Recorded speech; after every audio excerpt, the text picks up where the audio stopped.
Hi, and welcome to Dark Window. I'm your host, Jim Mann. Here on this program, I will be talking with many of the leading investigators, researchers, and authors on the topics of UFOs, UAPs, alien abductions, extraterrestrials, and a host of many other fascinating and related topics. So please join me and my guest for the next hour as we reach out. This is Dark Window on KGRA Digital Broadcasting. And hello, everyone. I think tonight we have a very good show. I got a special guest, Linda Zimmerman. Now, Linda Zimmerman is a research scientist turned award-winning author of over 30 books on science, history, the paranormal, and fiction. She has lectured across the country and has appeared on numerous TV and radio shows. Linda began her paranormal research in the 1990s, and her ghost books include America's Historic Haunts and 13 volumes of Ghost Investigators series of books highlighting her best cases. Linda has appeared on television shows such as Dead Files, Creepy Canada, America's Most Haunted, several episodes of Paranormal Survivor, and 2 seasons of Hotel Paranormal. She has also appeared on multiple seasons of Strange Evidence and NASA's Unexplained Files. Linda started in the documentary, or I should say, Linda starred in the documentary In the Night Sky, I Recall a UFO, which was based on her research into sightings in the Hudson Valley of New York. The film won the 2013 People's Choice Award at the EBE Film Festival at the International UFO Congress in Arizona. She has also appeared on several UFO shows, including a current 5-part series, UFOs Investigating the Unknown. Her UFO books include Hudson Valley UFOs, The Best Evidence, and what we're going to talk about tonight, Animal Reactions to UFOs. Linda is the co-host of the podcast UFO Headquarters and the true crime podcast Murder in the Hudson Valley, as well as the writer and host of the spoof podcast Science Fiction Theater. And welcome, Linda. How are you doing tonight? Very well. Thanks for having me. Good to see you again. Well, it's been a while since you've been out here to Arizona, but it's good to see you on my show. Now, we're going to get started off here. We've got some pretty interesting questions to ask you, Linda. And I guess the first question would be, what drew your attention to the animal reactions to all these unusual events? What got you involved in that?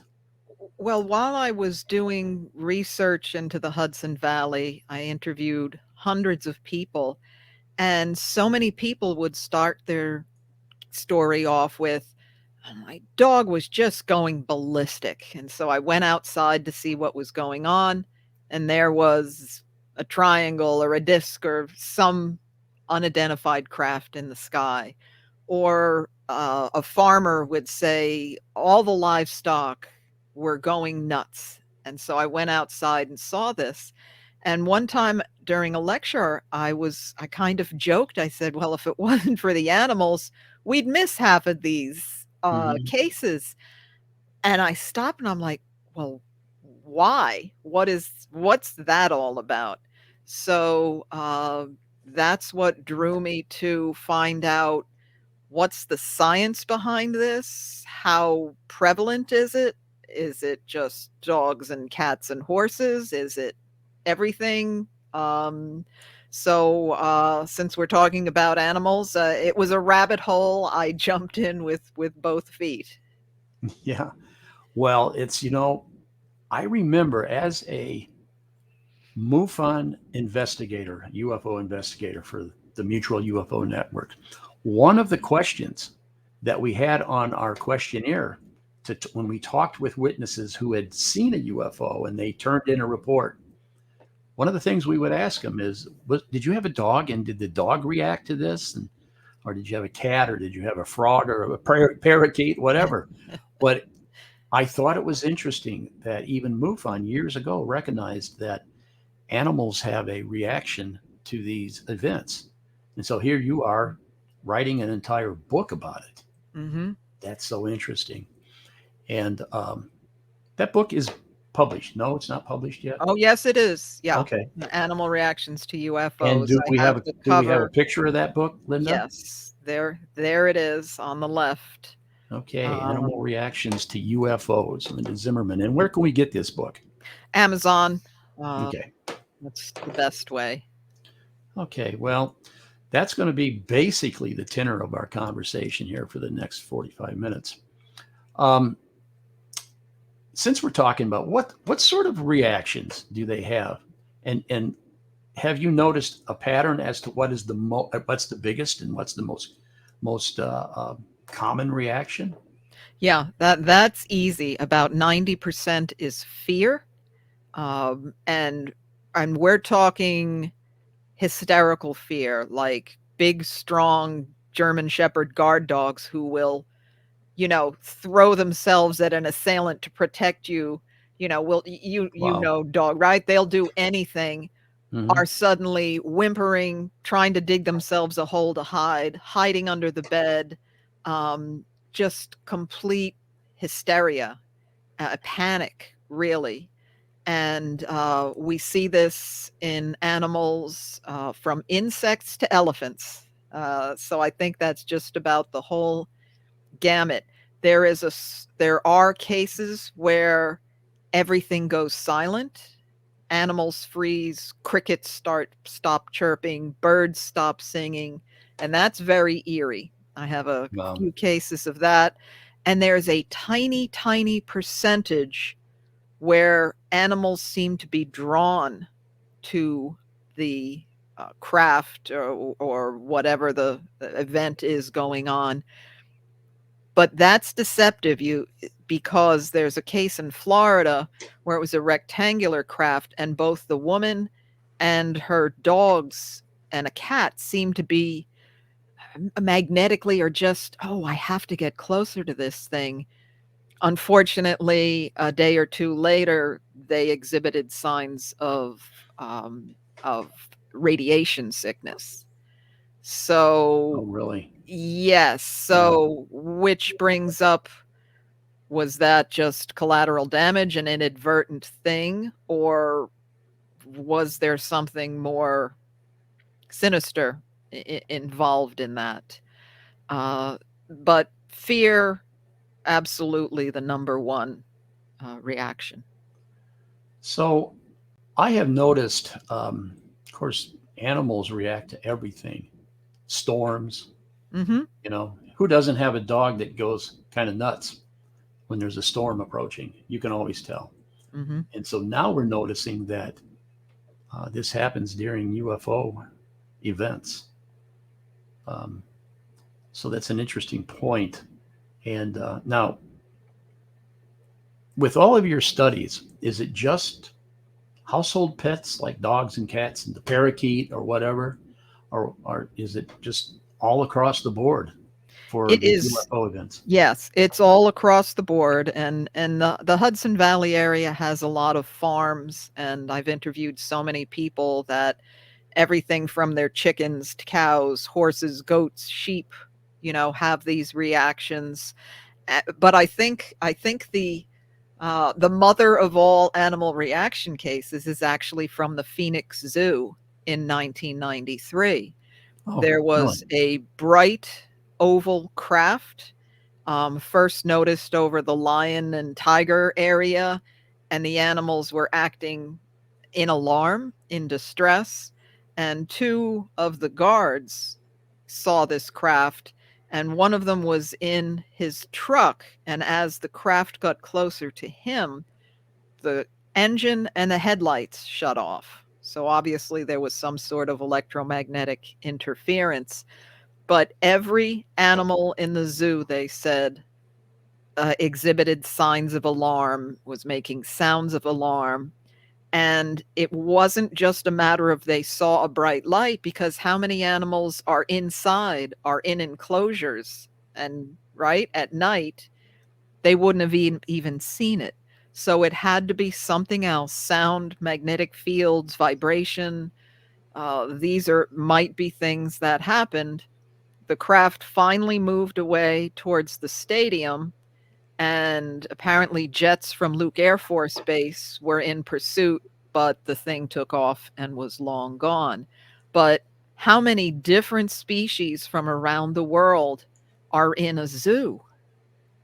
And That's interesting. right, so they had to actually, they were worried that whatever this was had injured the animals in some way. So uh, the veterinarian was called, and he came in and they examined it. All the animals seemed okay, but I mean, think of the diversity: the birds, the reptiles, the big cats, exotic animals from around the world.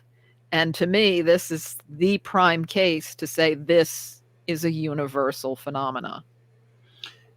Now, Linda, I didn't live here. Well, I wasn't here in Arizona when the Phoenix Lights happened in 97, March of 97. Moved here in 97, but it was a month later, so I just missed it by a month. Just missed it. Oh. But as 15 years serving as a director of the MUFON organization here in Arizona, of course, I was very involved with witnesses and people that were here during the Phoenix Lights. Got to know Lynn Kitai very well, who she's the Phoenix Lights lady. Right.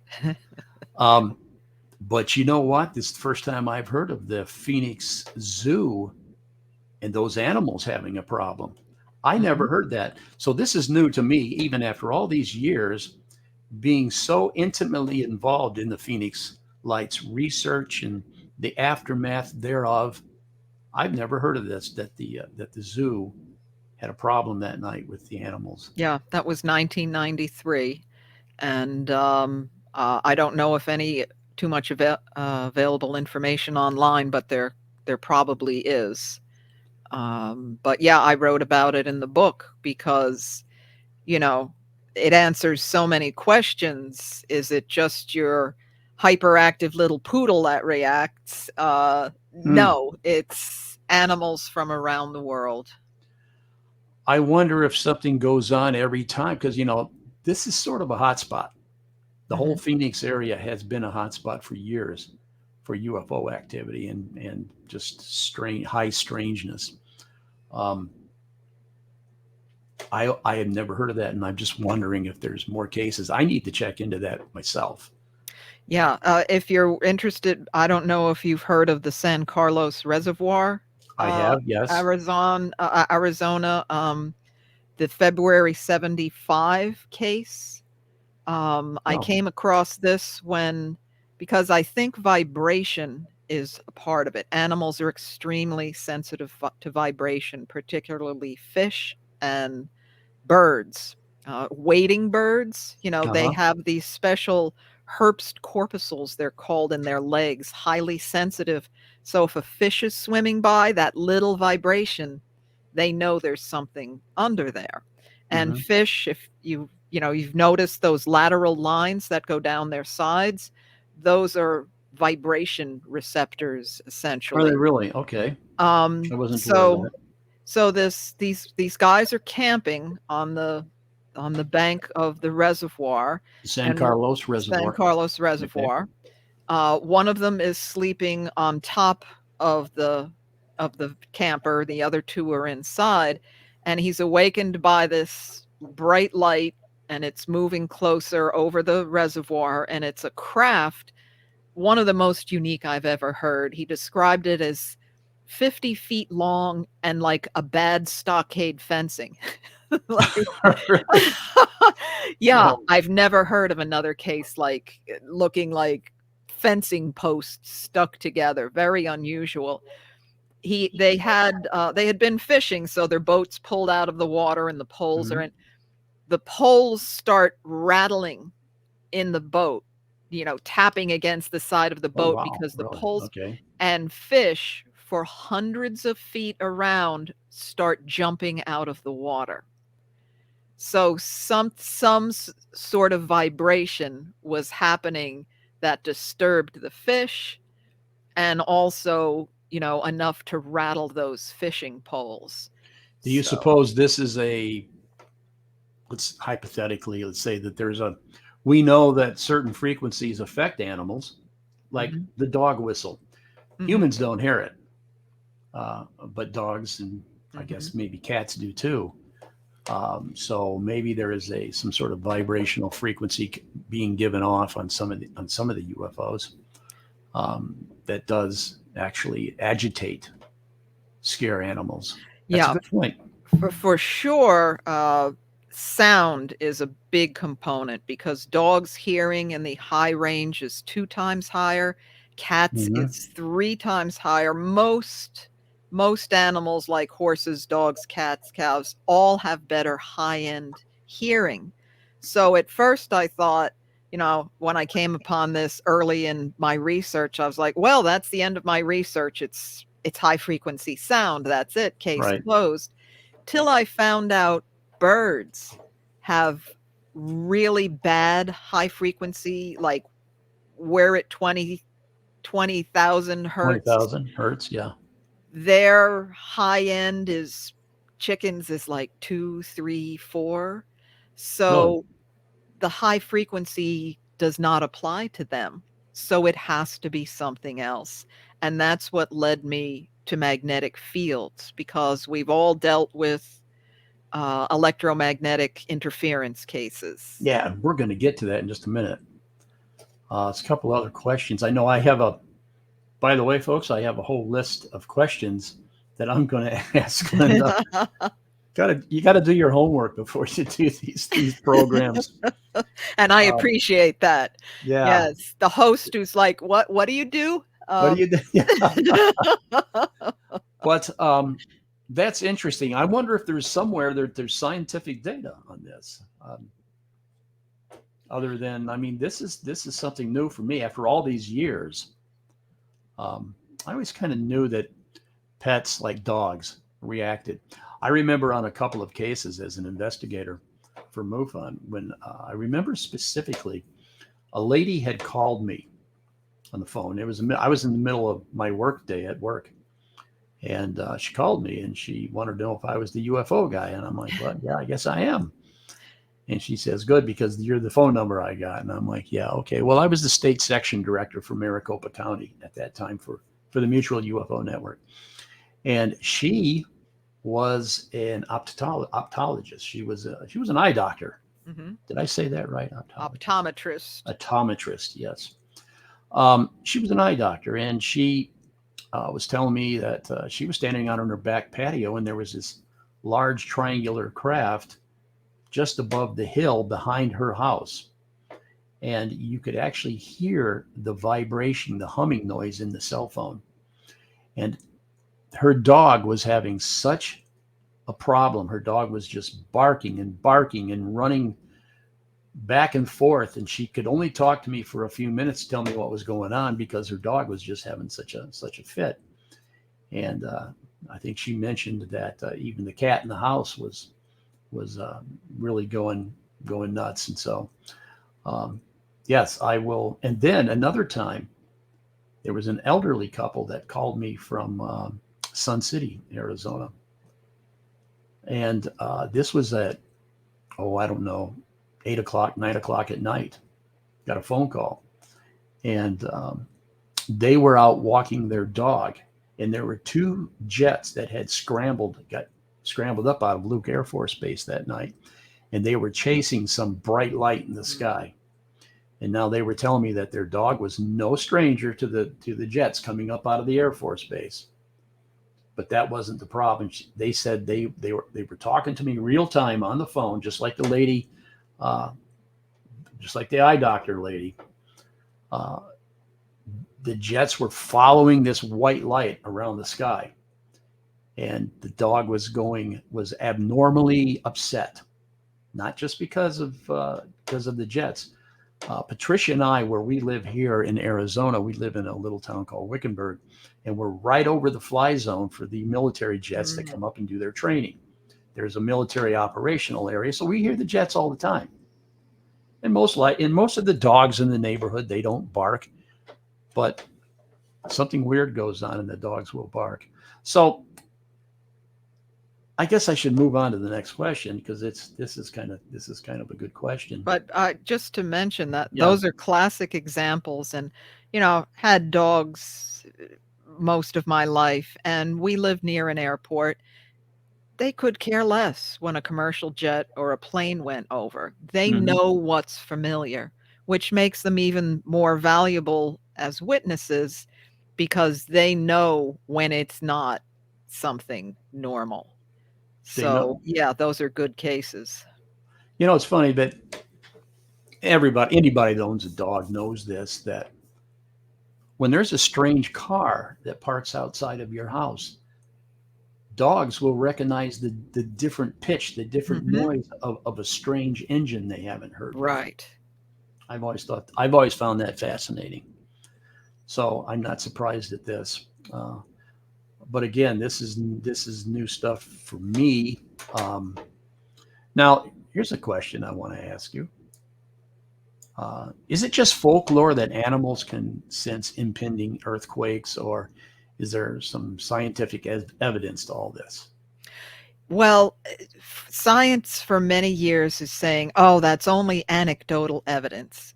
Like that's a bad thing. That's how science starts. You hear Yeah. people say, I observed this, and then you try to prove it. But they were brushing that off for many years, even though going back 2,000 years to the Greeks, to ancient China, they all recognized animals knew.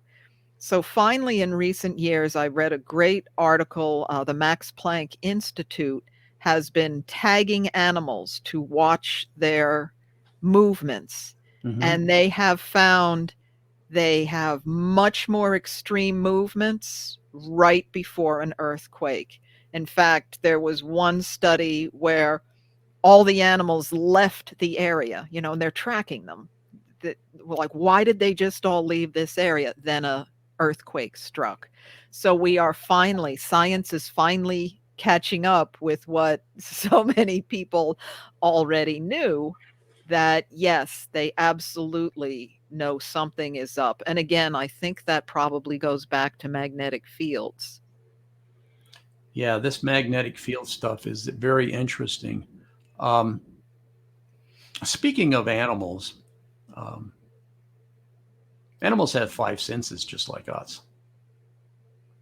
So why are we so different? I mean, what's different about our five senses and their five senses? Well, they have more than five senses in the sense that, as I said, their feeling, the touch, they're much more sensitive to vibration.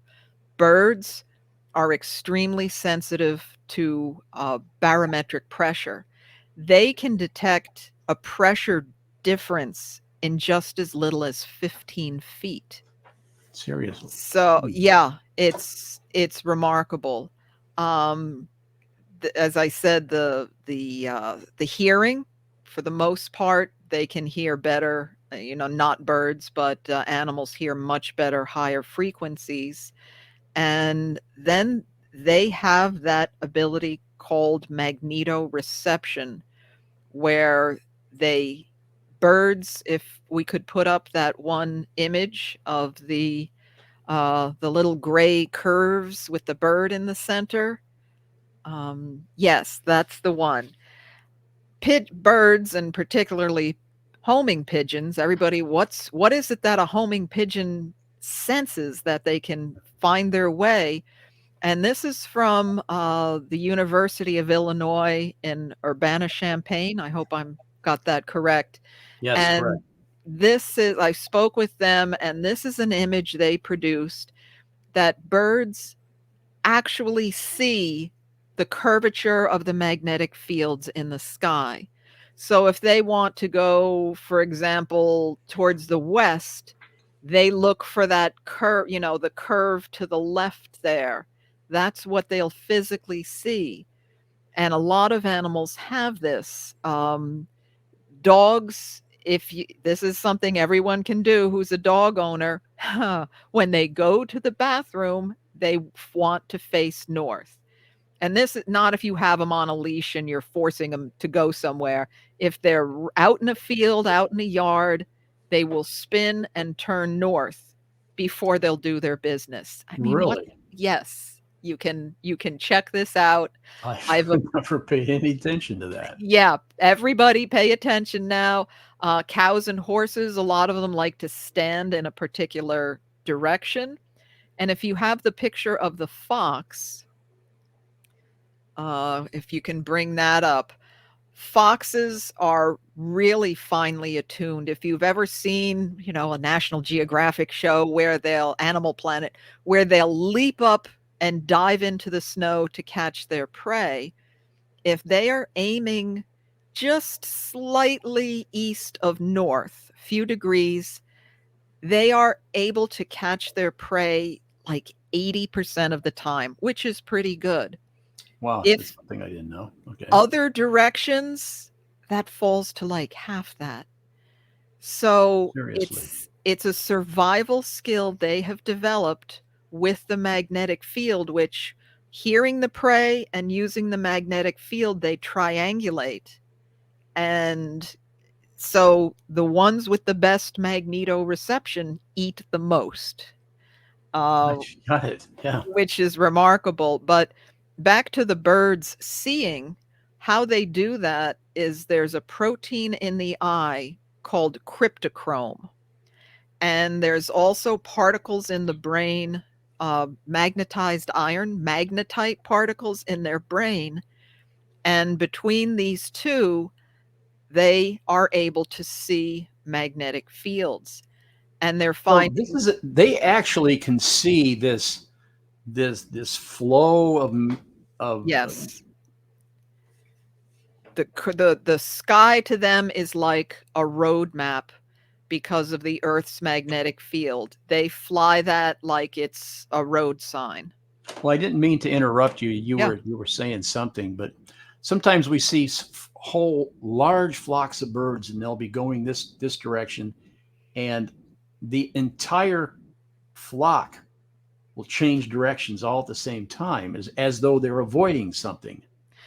And they probably could be. Could that be it? There's a site in. I'm very interested in ancient Native American mound sites, and you might be familiar in Ohio with the Great Serpent Mound. Absolutely. Yes. And the Serpent Mound was built kind of on the edge of an ancient meteor crater, and the magnetic fields are a little strange there.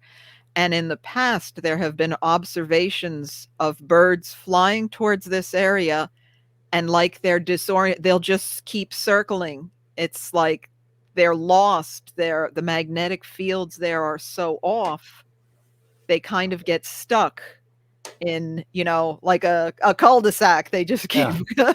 driving around until someone figures out, hey, we have to get away from here. So yeah, Yeah. Yeah, Linda, we've seen pictures where entire flocks of birds just come out of the sky and come down and hit the ground for no apparent reason. This might have something to do with that. It certainly could. I mean, sometimes we call that a paranormal event, but maybe there's nothing paranormal about it at all. It could be magnetic fields, some sort of radiation, microwaves. Exactly. Yeah, yeah. It's not a coincidence that they all suddenly decided to drop out. Something serious happened to them. So, okay, so they possess these other senses. Mm-hmm. That's something I did. Now, I grew up on a farm in Illinois, and when I was a little boy, we had about 60 or 70 head of Black Angus cattle. Mm-hmm. And they would all, when a storm was moving in, their tails would stick up a little bit, or Oh, really? they'd face a certain direction, or they would all go huddle over in one area of the cattle yard. Mm-hmm. we knew there was a storm coming or something. You could always, any good cattle person, um, can look at their cattle and tell that there's foul weather coming in. There's a barometric changes, and Aha. yeah. Okay. Now I remember watching an episode of the Skinwalker Ranch when all the cattle out there in the field, um, went over to one corner of the of their pasture, and they didn't just mosey over there; they ran over there. And lo and behold, later on, they noticed that there was an object in the sky Mhm. just above the tree line. That was kind of a very interesting episode. But that was another example of, the way animals react to the UFO phenomena. Hmm. So that's very interesting. Yeah. Let's talk a minute about this magnetoreception. Yes. And why do you think this might be one of the most important senses when it comes to these reactions? Or maybe we've already discussed this. Well, again, because I surmise that due to car stalling and radios going bad, we know there's electromagnetic interference during certain UFO Exactly. encounters. So if an animal depends, the fabric of its existence is a magnetic field that it lives by every day. It's how it navigates and how it knows, when it wants to go to the bathroom, or how it feels comfortable. I mean, there's obviously comfort zones for animals within these magnetic fields. And suddenly a foreign unknown object is turning that magnetic field into chaos. They're probably disoriented, scared. Um, I equate it to a person being on a roller coaster that, flips them upside down and Right. sideways, and you just feel all disoriented. I think that's a big part of it. And so I looked into people having magnetoreception, and the Okay. mainstream science is no, no, no, no, no. Well, turns out humans have the cryptochrome proteins in their eyes, and they have magnetite in their brains. We have the equipment to do it. And some people have really uncanny abilities to know, what directions there are. I've known And people like that. Yes. yes, and there is indigenous tribes around the world who had the whole groups had abilities. There's still a group in Australia, the Cook Thayor. They Hmm. don't have words for left and right. Everything is east, west, north, south. So if I wanted to sit down on the couch next to you, I'd say, "Could you move to the west? I want to sit down." Or up, you have a spider on your northeast shoulder. And that's the way they communicate, and researchers have said it's Seriously. like they have compasses in their brains, which is exactly what it is. We all have it. And finally, there's some scientific studies being conducted at universities. Just how sensitive are humans to magnetic fields? And how many cases have you dealt with where someone said, "I just felt that a UFO was coming," right? Yes. Exactly. Yes, Hmm. I just felt something different. Though pay attention to those feelings when I remember as a little kid, we were going somewhere, we're like, "Oh, which way do we turn?" I'd say, "Well, that feels like north." And that was just normal to me. No, And you're absolutely right, Linda. right? I have experienced that many times. There you go. So we have it too. So I think that's why some people are extra sensitive, and I'm not ruling out a sixth sense, but I think the magnetic sense alerts people to both paranormal and UFO events. Yeah. I remember when I first moved here into Arizona, this area from the Midwest. The Midwest being as flat, Mhm. as can be. You can see from horizon to horizon. Right. Moved out here to Arizona where the land has real contour. there was mountains, and I was enthralled with the mountains. And so shortly after I moved here, I got myself in shape and started hiking. And we would hike out into the Superstition Mountains, into some of the other Oh. surrounding mountains. And we would get down into in between, one large mountain over another, in valleys and whatnot. And I remember at times when the sun was right straight overhead, high in the sky. So you really couldn't tell which was east, west, north, south by just looking at the sun. Mm-hmm. You would have to wait for later in the day when the sun started setting. Then you say, okay, that's west. But I can remember times, Linda, where being on a trail and looking up and the sun's high in the sky, thinking, now we got to stay north. And it was just like, it's got to be that way. And you know what? I was right. There you And go. I always kind of was proud of myself, I won't get lost, but there is science behind this. There is, And absolutely. this is interesting. We always wonder why some certain people are really good trackers, Mm-hmm. and they're really good. They're good out in the wilderness. They don't get lost. They know which way is south and which way is north. Yes. And This it's not, explains a yeah, lot. it's not magic. It So is this science. magnetoreception Yes. can also occur in human beings. Mm-hmm. And it can also get all spun around and goofed up too. Yes, it can. Right? Boy, I'll tell you, when there's been a few times in my life where I have gone down a road out here in the Southwest, and big open spaces and a lot of contour and stuff, and just get absolutely turned around as to which direction. All I know is up. I don't know north, Which south, doesn't east. help when you're in a car. That's exactly right. Well, this is interesting. And then throw a unexplained phenomena in there. Okay, so very interesting. I got another question here. How can studying animal reactions help the field of ufology in terms of improved methodologies and instrumentation?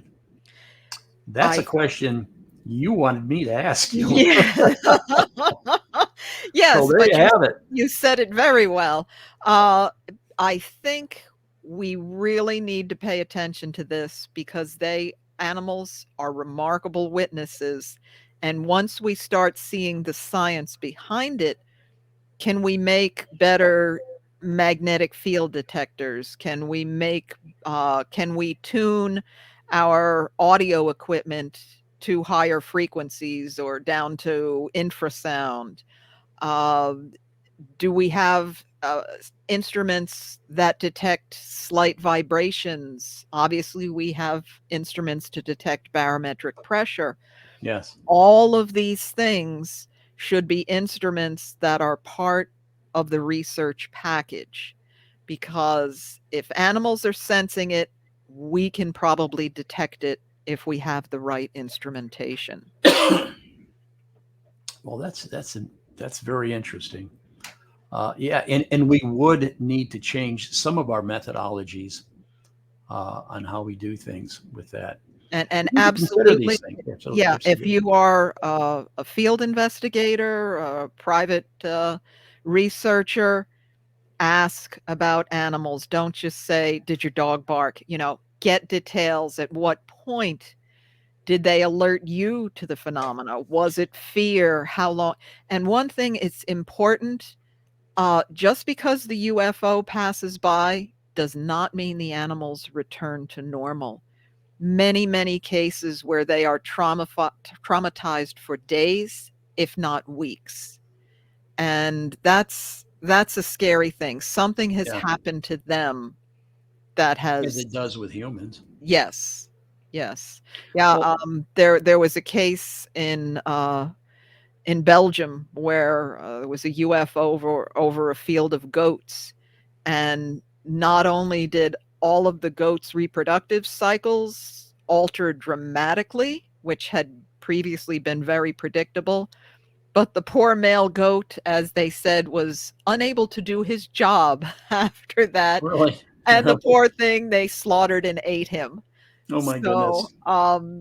but even the famous Delphos, Kansas picture, which I had a picture of Ronnie Johnson and his dog Snowball. Everybody talks about the Delphos, Kansas sighting and how Ronnie was affected, and the glowing ring that was left behind. But very few people mention how traumatized poor Snowball the dog was. He I remember was that case. Yeah. Yeah, he was desperate to get back in the house at night. This was his territory. Dogs are masters of their realm. He was terrified to be outside after that for quite a while, and their sheep also, their whole reproductive cycles were off. So something really, really traumatic physically affects these poor animals. So UFO investigators need to start paying more attention to the animals. Yes, they do. Um, that's an interest. Now I'm going And to go throw. back and look at your other field notes, other cases. I started re-examining some famous cases and found, what do you know? There's animal reactions in there that nobody talks about. Interesting. Um, Now I know that you have spent a large portion of your investigative and research life delving into the paranormal. Yes. Um, does any of this magnetoreception, does this come into play when you're involved in a paranormal investigation? Uh, I can't tell you how many cases in retrospect I realize animals reacted to. Hauntings, unusual phenomena, it's the same thing. Animals usually know first. They react strongly, usually in fear. And so something is going on during we use EMF meters during paranormal investigations, and dogs and cats, homeowners tell us how they've been terrified. They'll run and hide. Uh, the people aren't hearing or seeing anything, but clearly their animals are. So it is part of the whole paranormal field as well. Yeah, I don't know. Um, do you suppose that? And I'm just throwing this out there. I've watched a lot of paranormal investigations on YouTube and TV, and I have my favorite shows that I watch. Mhm. Um, and they use the EMF meters, you know, and I know a little bit about stuff like that because I spent my entire life as an electrician and involved in high tech electronics. So I know a little bit about field effect and that sort of stuff. And I find that quite interesting that we're using those technologies to study changes in our environment. The slightest little change in our Mhm. environment tells us something's going on here. Mhm. And so this is all kind of extremely interesting. I love high strangeness. I love investigating and trying to figure it out. Yeah, it's Um, my life. it is, isn't it? Um, and we don't have to be so afraid of the paranormal. If we keep running away from it, we'll Mhm. never we'll never find out what's going on. That that is exactly what I told myself when I started my paranormal research. If I Mhm. get scared and run away anytime something happens, I'll never get anywhere. So I'm happy to say I never ran from an investigation. I've backed away slowly. Mhm. Have But you had some really like mind bending oh, paranormal events? yes, yes, which would take hours to go over them all. But yeah, I know you've got a lot of books out there. yes, the full-bodied apparitions, things that have happened that just defy anything you can imagine. It's held my held my attention for almost Right. 30 Yeah. years. So if Yeah. nothing was happening, I wouldn't have been involved so long. That's always been sort of a second interest of mine, Hmm. apart from the ufology, is to perhaps get involved in maybe a paranormal investigation or two. Um, I too And have had some experiences over the yeah, years. and there's a lot of overlap. Places like Pine Bush, New York, which is a famous UFO hotspot. In addition to their countless UFO stories, so many places are haunted in that town, and witnesses themselves. You start talking to, you start interviewing them, and not only do they have UFO sightings or encounters, they'll Hmm. have some sort of high strangeness event, or often after a an intense UFO or encounter or experience, paranormal events will start happening in their home. So there is a link there somehow. I don't quite understand it, but Yeah, the evidence is there. but we have to study it in order to understand it. Right. We can't keep running away from it. Now, Exactly. I'm looking at these pictures that you've sent us ahead of time. You have a picture here of a bridge. Mhm. Can you tell me what that is about? That is the bridge over the Mississippi in Muscatine, Iowa to Illinois. And there's a case from 1981 where a lonely toll taker who worked the night shift on the Iowa side would feed the local rabbits carrots every night. So, gave him something to do. And one night he goes out to the field to feed the carrots, and the rabbits are splayed out. They're laying with their legs stretched out in front and in back, totally motionless. And he's like, "Oh no, they're all dead. What happened?" And at this point, from the Illinois side, he sees a light. It's this oval object that's approaching the bridge in like a step like pattern. It goes Hmm. forward and up, just barely clears the top of the bridge, and then shoots off to the west. And as soon as the UFO is out of sight, the rabbits jump off and take off. So there was something that UFO was generating at that distance, across the other side of the river, that physically paralyzed whether they were paralyzed with fear or there was something else. And they took off and they didn't even get their carrots. They didn't wait for that. And even Hynek investigated this Oh, case, did he? and Okay. yeah, and he said that animals are often the first indication of something unusual happening. And in this case, it's one of my favorite stories, the case of the paralyzed rabbits. What does it take to do that to an animal and at such distance? Um, I had mentioned the sometimes they go silent. There's a case in the jungles of Brazil from 1959. Three businessmen are crocodile hunting, and suddenly a 200-foot shining disc comes over. The entire jungle goes silent. They described Seriously.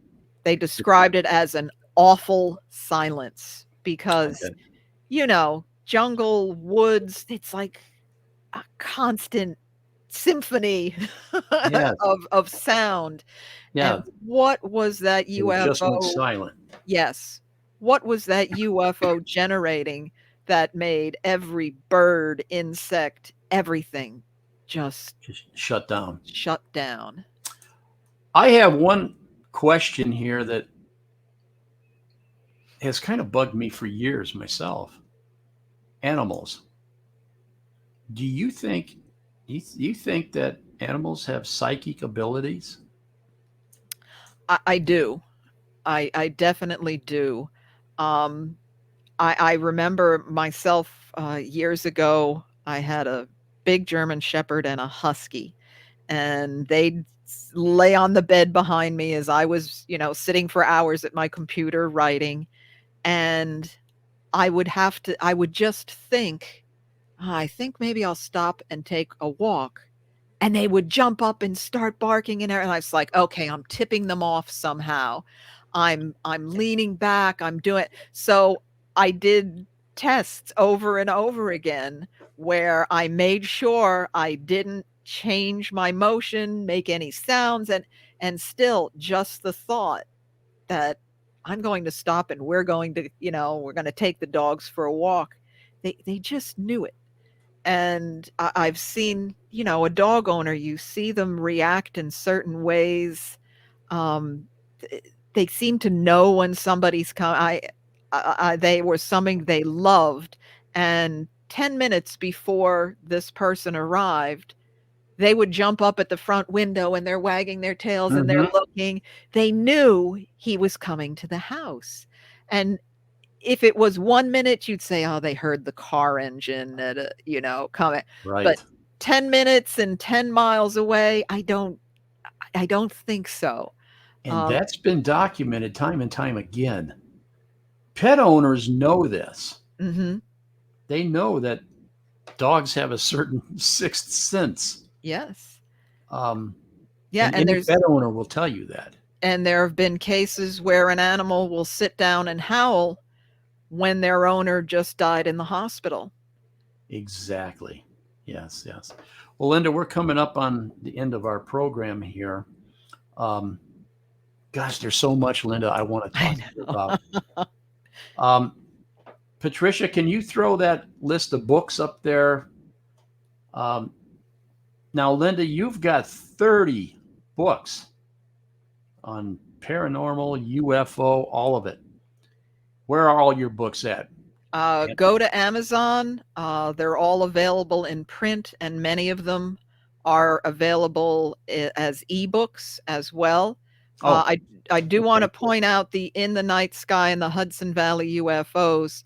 Those have all been combined into my new one, the Hudson Valley UFOs, The Best Evidence. Because I was starting on my 4th book, and I said, this is ridiculous. I need to combine them all into one resource for everything Hudson Valley UFOs. Okay, perfect.